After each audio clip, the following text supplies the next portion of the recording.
គ្នាណាថ្ងៃនេះខ្ញុំធ្វើការបកស្រាយរីមីញូតិចណាសម្រាប់បងប្អូនណានេះជាប្រភេទទឹកថ្នាំបងណាទឹកថ្នាំជាបាលលោកគេហៅថាទឹកថ្នាំ3 in 1ណាបងណាទឹកថ្នាំ3 in 1អញ្ចឹងសម្រាប់បងប្អូនណាត្រូវការអាចកំងបាន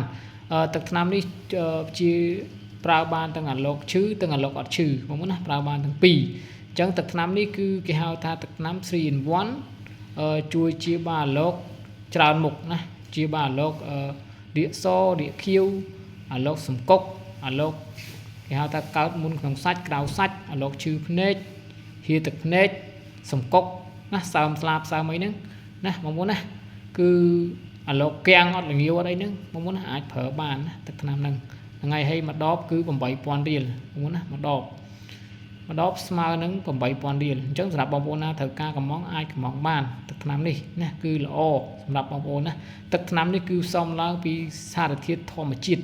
ណាអត់មានជាតិគីមីទេអញ្ចឹងសម្រាប់បងប្អូនត្រូវការអាចកំងបានបងប្អូនណាអាចកំងបានទឹកថ្នាំនេះ